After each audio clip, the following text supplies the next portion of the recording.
కేంద్ర కేబినెట్ సమావేశమై కీలక అంశాలపై చర్చిస్తోంది. పశ్చిమాసియాలో నెలకొన్న పరిస్థితులపై కేబినెట్లో చర్చ జరిగింది. అలాగే పార్లమెంటు, రాష్ట్రాల అసెంబ్లీల్లో సీట్ల పెంపు, మహిళా రిజర్వేషన్ల బిల్లులో మార్పులపై చర్చించే అవకాశం ఉంది.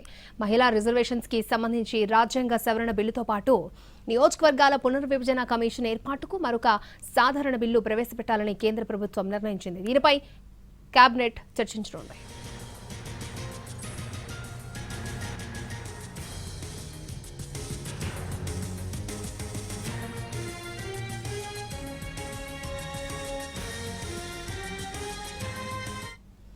కేంద్ర కేబినెట్ సమావేశమై కీలక అంశాలపై చర్చిస్తోంది. పశ్చిమాసియాలో నెలకొన్న పరిస్థితులపై కేబినెట్లో చర్చ జరిగింది. అలాగే పార్లమెంటు, రాష్ట్రాల అసెంబ్లీలో సీట్ల పెంపు, ముఖ్యంగా మహిళా రిజర్వేషన్ల బిల్లులో మార్పులపై చర్చించే అవకాశం ఉంది. పూర్తి డీటెయిల్స్ ఢిల్లీ నుంచి మా ప్రతినిధి రాజు మనకి లైవ్ లో అప్డేట్స్ అందించడానికి రెడీగా ఉన్నారు. Raju, over to you. Thank you అక్షయ.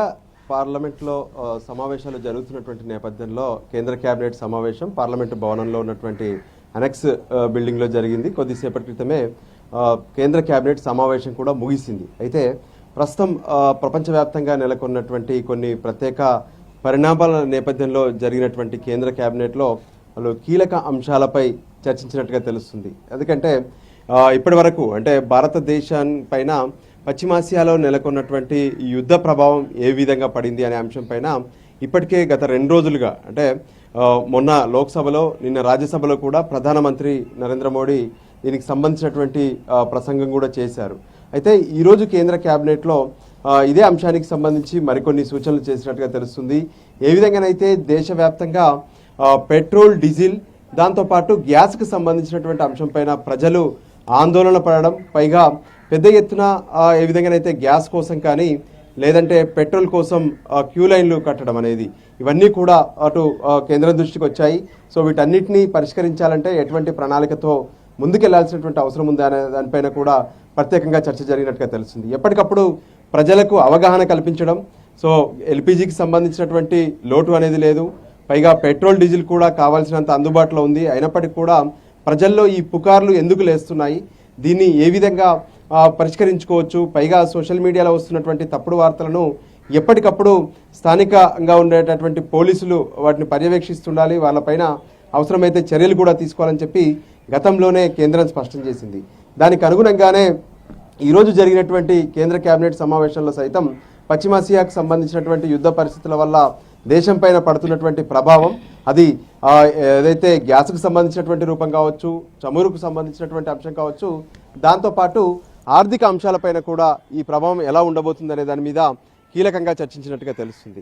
ఇక ఈ పరిస్థితులన్నింటినీ కూడా అధిగమించేందుకు ప్రస్తుతం భారత్ ముందున్నటువంటి ఏవైతే కీలక అంశాలు ఏమున్నాయి, అంతేకాదు ప్రత్యామ్నాయ ఏర్పాట్ల కోసం, అంటే ప్రస్తుతం అయితే యుద్ధానికి సంబంధించినటువంటి సీజ్ ఫైర్ కొనసాగుతుంది. అయినప్పటికీ కూడా హర్ముజ్ జలసంధి ద్వారా వస్తున్నటువంటి ఏవైతే నౌకలు ఉన్నాయో వాటి ద్వారా కూడా ఎల్పిజి, చమురు అంతా కూడా దేశానికి తరలి వస్తూనే ఉంది. అవి దిగుమతి అయ్యేందుకు కూడా సిద్ధమవుతున్నటువంటి పరిస్థితి ఉంది.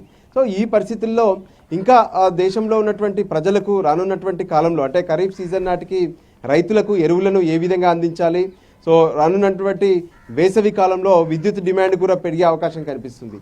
సో ఈ విద్యుత్ డిమాండ్లకు అనుగుణంగా థర్మల్ ప్రాజెక్ట్స్ ఏవైతే ఉన్నాయో అక్కడ పెద్ద ఎత్తున బొగ్గు నిల్వలకు సంబంధించినటువంటి అవసరం ఏర్పాటు చేయాల్సింది అని చెప్పి ప్రధానమంత్రి స్పష్టం చేశారు. దానికి అనుగుణంగా కేంద్ర కేబినెట్లో కూడా బొగ్గు నిల్వలను మాత్రం పూర్తి స్థాయిలో థర్మల్ ప్రాజెక్ట్స్ వద్ద ఉంచాలనే విషయాన్ని స్పష్టం చేసినట్టుగా తెలుస్తుంది.